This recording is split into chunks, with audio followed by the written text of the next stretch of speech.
안녕하세요. 저는 이번 분기 POSR 발표를 맡을 DSBA 연구실 석사과정 이효진입니다. 오늘 제가 Paper You Should Read 2024년 1분기 논문으로 소개해드릴 논문은 모바일 클립이라는 논문으로 올해 CBPR에 올라온 논문입니다. 해당 논문 같은 경우에는 애플사에서 내놓은 논문으로 이제 기존의 클립보다 경량화되어 있는 클립 모델을 제한하는 모델입니다. 이 모바일 클립 같은 경우에는 매우 작은 모델 크기에 비해서 엄청 높은 제로샷 클립 성능을 보여주고 있는데요. 이를 통해 좀 세간의 이목을 받아가지고 제가 이번 기회에 한번 소개해 드리도록 하겠습니다. 오늘 발표의 구성은 다음과 같습니다. 먼저 모델 전체 오버뷰, 그리고 모델을 이해하기 위해서 필요한 백그라운드, 그 다음에 이 모델의 학습 방법론인 멀티모달 리인포스 트레이닝 방법론과 모델의 아키텍처, 그리고 진행한 실험, 마지막 결론 순으로 진행되겠습니다. 먼저 오버뷰입니다. 모바일 클릭 같은 경우에는 앞서 말했듯 올해 CBPR에 올라온 논문인데요. 이제 기본적으로 이 매우 효율적인 이미지 텍스트 모델을 만드는 것을 목적으로 합니다. 이를 위해서 두 가지 방법론인 이 두 가지 방법으로 접근하는데요. 먼저 이 Efficient Training Approach 안에서 그렇게 둘로 나누게 됩니다. 먼저 이 Multimodal Reinforced Training 방법론을 제안하는데요. 이를 위해서 데이터 컴프 DR이라는 데이터셋을 직접 만들어가지고 이를 바탕으로 학습을 진행하게 됩니다. 이때 이 학습은 이 놀래지 디스틸레이션 방식으로 진행되게 되는데요. 기존보다 훨씬 더 실시간으로 티처 모델에 대한 피처 임베딩을 뽑아내는 게 아니라 데이터 로더에 이미 티처 모델들의 피처들을 다 저장하고 있어가지고 이를 실시간으로 꺼내와서 바로 학습에 적용할 수 있는 매우 경량화된 이 놀래지 디스틸레이션 방법론을 제안합니다. 추가적으로 이 제안하는 것은 이 efficient 모델 아키텍처인데요. 이런 효율적인 학습 방법론 외에도 효율적인 모델 아키텍처를 통해서 모바일 클립에 좀 더 경량화를 이끌어냅니다. 이에 대한 방법은 앞서 이제 애플사에서 먼저 공개한 FastVIT라는 모델에서 적용한 이 방법을 적용해서 이미지 인코더나 텍스트 인코더의 경량화를 갖고 오고 있습니다. 이를 통해서 기존의 이제 VIT B16 매우 큰 VIT 모델의 베이스의 큰 클립 모델들보다 2.3배나 정확한 이 결과를 갖고 오고 있고요. 또 멀티모달 리인포스 트레이닝 방법론을 이용하는 것이 기존의 방법론보다 2.9% 성능 향상을 대부분의 데이터셋에서 보여주었고, 또한 학습 효율 동안 10배에서 약 1000배 정도 향상된다는 것을 보여주고 있습니다.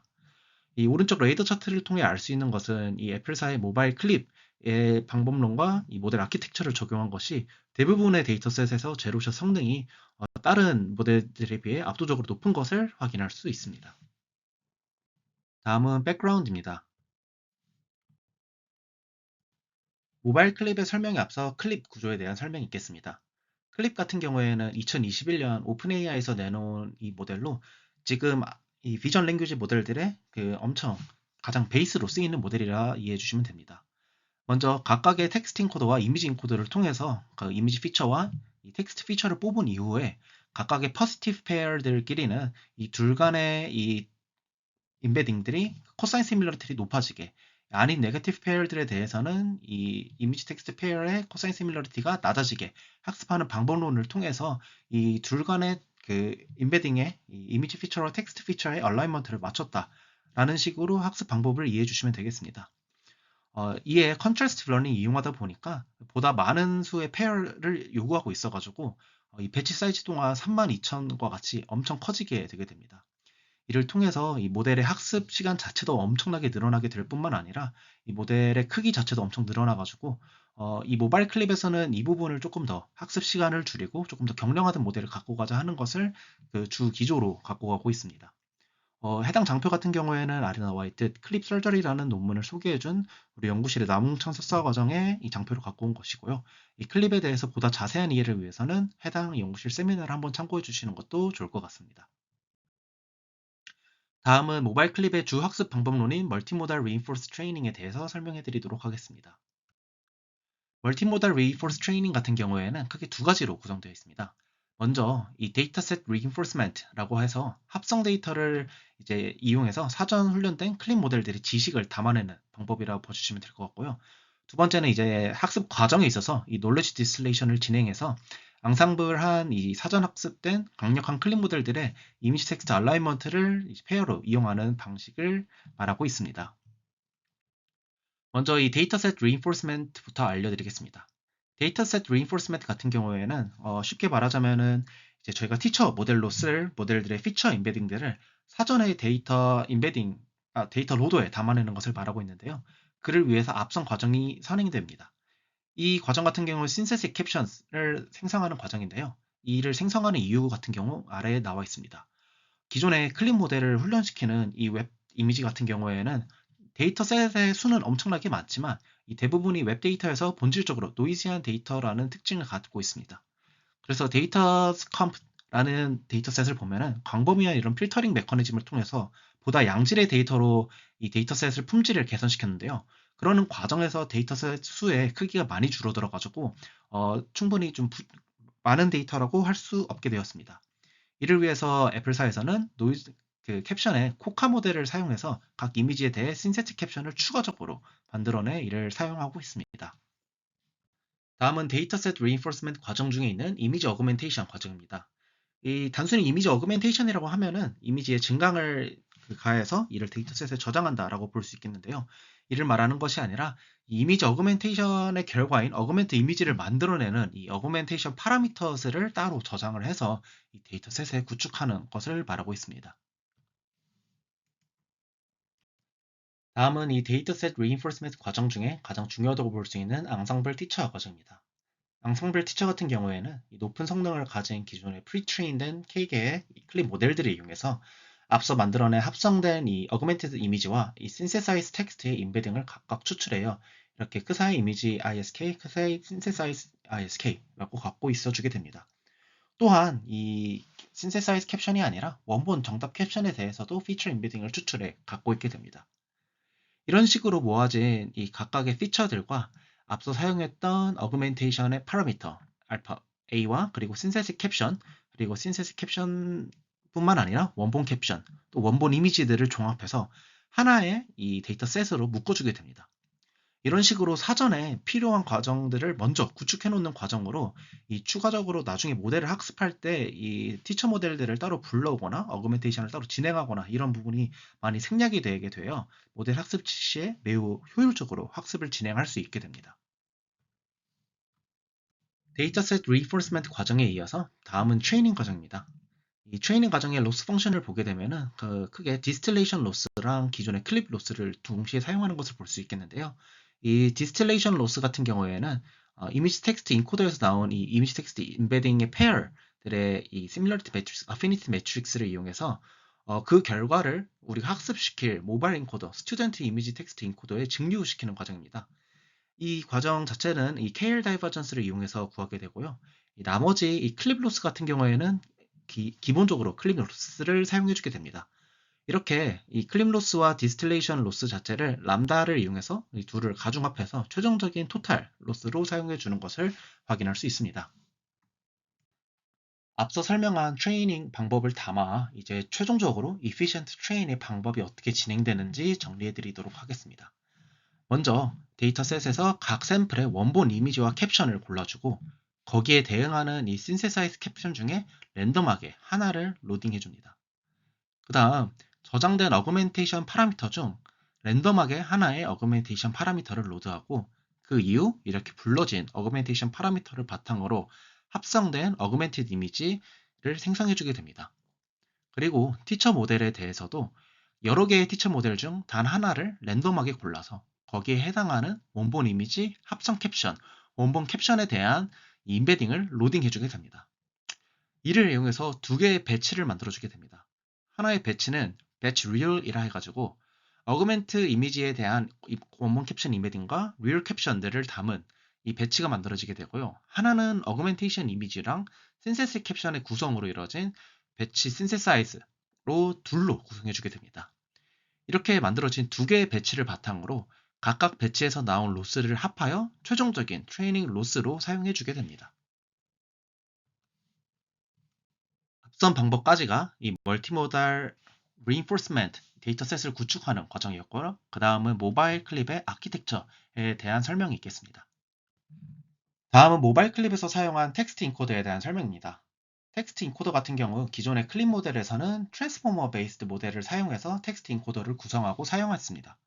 그러나 이후에 이제 경량화된 클립 모델들을 연구하는 다른 연구들에서는 이 텍스트 인코더를 그대로 트랜스포머 구조를 사용하는 게 모바일에 걸맞는 구조는 아니고 조금 더 가벼운 컨볼루션 방식을 차용해서 텍스트 인코더를 구성해 사용하고 있습니다. 그러나 이제 최근 연구들의 결과들에 따르면은 순수하게 컨볼루션으로 만든 텍스트 인코더 같은 게 트랜스포머에 비해 현저히 성능이 떨어짐을 확인했습니다. 모바일 클릭 같은 경우에는 1D 컨볼루션과 셀프 어텐션 레이어를 혼합해서 사용하는 이 하이브리드 텍스트 인코더를 사용합니다. 추가로 아래 그림처럼 트레인 타임과 인퍼런스 타임의 구조를 조금 다르게 해서 조금 더 인퍼런스 시에 빠르게 더 그 성능을 볼 수 있는 방식을 차용하고 있습니다. 해당 부분 같은 경우에는 앞서 그 애플사에서 내놓은 FastVIT의 이 오버 파라메트라이제이션 트릭을 사용한 리파라메트라이제이션 트릭을 사용한 방식과 비슷한데요. 이와 같은 경우 몇 달 전에 저희 연구실에 정기훈 석사과정이 진행한 이 FastVIT 세미나에서 어떤 방식으로 인퍼런스 시에 조금 더 빠르게 효율적으로 인퍼런스 할 수 있는지에 대한 설명을 자세히 진행했습니다. 혹시 이 리파라메트레이션 트릭에 대해서 조금 궁금하신 분께서는 해당 세미나를 참고해 주시면은 이 모바일 클립에서 사용한 이 FastVIT 구조 같은 경우를 더 쉽게 이해하실 수 있겠습니다. 이미지 인코더 같은 경우에는 FastVIT의 구조를 그대로 거의 사용하고 있습니다. 정확히는 FFN 블록의 이 MLP 레이어의 익스펜션 레이시오를 4에서 3으로 줄이고 대신에 뎁스를 증가시킨 이유로 사용하고 있는데요. 이렇게 돼서 좀 파라미터가 같은 수에 있어서 조금 더 이피션트하게 사용되는 것을 확인할 수 있었다고 합니다. 이를 통해 계산 효율을 조금 더 증대시켜서 기존보다 좀 15% 작으면서 이미지넷 클래시피케이션에 있어서 14.3% 빠른 인퍼런스 성능을 보여주는 이 이미지 인코더를 만들었다고 합니다. 이는 이 모델 크기에 따라 MCI0, MCI1, MCI2로 나누어 이제 사용을 하고 있습니다. 이를 통해 모바일 클립의 아키텍처와 이 트레이닝 메소드에 대한 설명을 마쳤습니다. 다음은 이 모바일 클립의 성능을 확인하기 위해서 익스페리먼스를 진행을 했는데 그에 대해 알아보도록 하겠습니다. 익스페리먼스를 진행하기 앞서 진행한 실험 세팅입니다. 사용한 데이터셋 같은 경우 제로샷 클래시피케이션에 있어서는 이미지넷 v2와 각종 이미지넷과 관련한 이 모델들을 사용하고 있고요. 이 제로샷 이미지 투 텍스트 리트리버 태스크에 대한 성능을 확인하기 위해선 MS 코코 데이터셋과 플리커 30K 데이터셋을 사용하고 있습니다. 그리고 이제 기타 38개의 데이터셋에 대하여서도 성능을 비교했습니다. 이 트레이닝 셋업 같은 경우에는 이 앞서 말했던 데이터 컴포지션 데이터셋에서 총 12.8 밀리언 이미지 텍스트 페어를 사용했습니다. 이를 통해 8192개의 배치 사이즈를 통해서 총 8대의 A100 GPU를 이용해 약 3만에서 4만 5천 번의 이터레이션 동안 학습을 진행했습니다. 이보다 조금 더 큰 이 모바일 클립을 구성하기 위해서는 이 6만 5천 개의 배치를 이용해서 약 256개의 A100 GPU를 사용해 총 20만 번의 이터레이션 동안 모델을 학습하여 성능을 비교하였습니다. 다음은 각각 제안한 모델들의 이 성능을 확인하기 위해 어블레이션의 결과를 먼저 보도록 하겠습니다. 먼저 데이터셋을 만들어낼 때 이 스트롱 이미지 어그멘테이션을 사용한 부분에 대해 설명해 드리도록 하겠습니다. 다음 장표에 제가 노란색으로 친 부분을 확인해 주시면 되겠는데요. 이를 통해 확인할 수 있는 게 이 디스틸레이션 학습에 있어서는 이 스트롱 어그멘테이션을 사용하는 것이 유의미하게 성능 향상에 도움이 됐다는 것을 확인할 수 있습니다. 기존에 저희가 알고 있는 이 비전 랭귀지 모델들의 사용에 있어서 어그멘테이션 같은 경우에는 각 모델들에 대한 얼라이먼트의 틀어짐을 좀 방지하기 위해서 특히 이미지 같은 경우 이 스트롱 이미지 어그멘테이션을 사용하지 않고 매우 약한 윅 어그멘테이션을 진행하는 것으로 대부분이 사용하고 있습니다. 다만 이 모바일 클립에서 말하는 설명으로는 이 디스틸레이션 학습에 있어서는 오히려 스트롱 어그멘테이션을 사용하는 것이 모델 성능 향상에 도움이 되었다고 얘기하고 있습니다. 다음은 이 신세식 캡션을 사용한 부분에 대한 어블레이션 스터디입니다. 맨 위에 노란색 부분을 보시게 되면은 이 람다가 0일 때, 즉 디스틸레이션 로스가 계산되지 않고 단순히 클립 로스만 계산됐을 때의 상황인데요. 디스틸레이션이 안에 일반적인 클립 학습 방향이 있어도 이 캡션의 어그멘테이션을 사용하는 것 자체가 매우 유의미하게 성능 향상을 갖고 오는 것을 다음 두 실험의 이 결과를 통해서 알 수 있겠습니다. 그리고 그 아래 장표를 통해 볼 수 있는 것이 데이터셋마다 이 디스틸레이션 로스를 다르게 하긴 하여도 이 신세틱 캡션을 사용하는 것 또한 이 디스틸레이션 로스에 있어서 매우 큰 도움이 되는 것을 확인할 수 있었습니다. 다음은 제안한 방법 중에 이 앙상블 티처 피처에 대한 성능인데요. 즉 K계의 이 모델들에 대해서 먼저 피처를 뽑고 그들의 이 피처, 이미지 피처와 텍스트 피처 간의 어피니티 매트릭스와 이제 모바일 클립으로서 나오는 어피니티 매트릭스의 그 둘의 유사함을 유도하도록 KL 다이버전스 텀을 이용한 결과를 비교하고 있습니다. 이 높은 성능을 가진 클립 모델들을 앙상블해서 사용해서 이 티처로 두는 것이 다음 표에서 보이듯이 성능 향상에 있어 매우 중요함을 확인할 수 있습니다. 어, 해당 장표에는 저희가 추가하진 않았지만 이 어펜딕스에 나와 있는 표를 통해서 가장 정확한 모델을 단독 사용하는 것이 아닌 앙상블하여 사용하는 것이 일반적으로 저희가 알고 있는 개념과 비슷하게 이가 더 좋은 것을 확인할 수 있었습니다. 마지막 어블레이션 중 하나인 이 어그멘테이션의 횟수입니다. 어그멘테이션 이미지와 신세사이즈 캡션의 개수가 얼만큼 효과에 미치는지 확인해 봤는데요. 가장 그 효율적인 방식은 5개의 어그멘트 이미지와 2개의 신세시 캡션을 이용하는 것이 대부분 성능 향상에 좀 포화됨을 관찰할 수 있었습니다. 물론 더 늘리는 것이 일부분에 있어서 조금 더 향상을 일으키는 것을 확인할 수 있었는데 이 저장 용량의 오버헤드를 방지하기 위해서는 적은 수의 어그멘테이션 이미지랑 신세사이즈 캡션으로 구성하는 것이 효율적이다는 것을 말하고 있습니다. 다만 이제 모델의 성능을 관찰하기 위해서 최대 성능을 위해 이 데이터 컴프 DR 12밀리언 데이터셋에서는 10개의 이미지를 합성하고 5개의 캡션을 synthesize 한 것을 얘기하고 있습니다. 그보다 더 큰 1빌리언 데이터셋에서는 이 30개의 이미지를 어그멘트하고 또 5개의 캡션을 구성하는 방식의 데이터셋을 만들어냈다고 이 논문에서 말하고 있습니다. 다음은 모바일 클립에서 제안한 방법의 효율성에 대해서 설명하고 있습니다. 다음 두 그래프에서 이 파란색을 사용한 것이 이 멀티모달 리인포스 트레이닝 방식을 이용한 방법이고 이 주황색 같은 경우가 그렇지 않은 경우를 말하고 있습니다. 왼쪽 그 그래프를 보게 되면은 이 데이터 커브 1빌리언 상황에서 1빌리언 상황과 22밀리언을 사용하여 이 120에폭 트레이닝한 경우를 비교해 보았을 때 이미지넷 밸리데이션 제로샷 성능이 이 71.7%를 달성하는데 조금 더 이 모델 멀티모달 리인포스 트레이닝 방식을 이용한 게 더 빠르게 도달함을 확인할 수 있었습니다. 이를 통해 볼 수 있는 게 학습 효율성 같은 경우가 약 1000배 정도 향상되고 데이터 컴프 DR에서 학습은 이제 이미지넷 밸리데이션에 있어서는 10배 정도 더 반복 효율적이고 데이터 효율성 같은 경우에는 100배 정도 향상됨을 확인할 수 있었습니다. 이 플리커 30K 같은 경우에는 동일한 지표에서 약 18배 정도 반복 효율적이고 1000배 정도 데이터 효율성이 있다고 확인할 수 있습니다. 마지막으로 이제 기존 모델과의 비교입니다. 이 먼저 가장 작은 모델인 모바일 클립 S0에 대한 비교인데요. 모바일 클립 S0에 대한 비교 같은 경우 데이터 컴프 DR 1빌리언을 그대로 트레이닝해서 기존의 타이니 클립 모델들과 같은 이 최근 경량화 모델들에 비해 크게 높은 성능을 보임을 확인할 수 있었습니다. 이 또 비슷하게 이 데이터 컴프 DR 1빌리언으로 학습된 비슷한 구성인 데이터 컴프 B32 모델과 비교해 보았을 때도 유사한 성능을 보이지만 모델 크기 같은 경우에 2.8배나 작고 속도는 3배 정도 빠름을 확인할 수 있었습니다. 다음엔 그보다 큰 모바일 클립 S2에 대한 비교입니다. 모바일 클립 S2 같은 경우에는 38개 같은 종류들에 대해서 38개의 데이터셋에서 평균 성능이 약 2.8% 높음을 확인할 수 있었고 데이터 컴프랑 비교해 보면은 이제 2.6배 더 긴 시간 동안 트레이닝 된 결과보다 훨씬 더 나음을 이 리트리버 태스크에서 확인할 수 있었습니다. 그리고 모바일 클립 S2 같은 경우에 기존 모델보다 1.5배나 작고 1.4배나 빠름을 확인할 수 있었습니다. 마지막으로 가장 큰 모델이 모바일 클립 B입니다. 모바일 클립 B 같은 경우에도 38개 데이터셋에서 평균 약 2.9% 성능이 좋음을 확인할 수 있었습니다. 비슷하게 웹 LI 데이터셋에서 약 학습된 이 시글립과 비교해 보았을 때도 약 3배 더 효율적으로 학습을 진행하고 26.3%더 작은 모델 사이즈를 가짐을 확인할 수 있었습니다. 마지막으로 컨클루전 파트입니다. 마지막으로 오늘 소개해드린 모바일 클립에 대해서 종합적으로 마무리 설명을 진행하도록 하겠습니다. 모바일 클립 같은 경우에는 모바일 기기 환경 내에서 효율적인 클립 추론을 위해 설계된 경량화된 클립 모델입니다.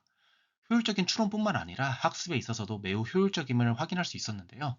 놀래지 디스틸레이션 학습과 그런 학습을 위해 구성된 데이터 컴프 DR 데이터셋을 제안해서 보다 가벼운 이 학습 과정을 보여주었습니다.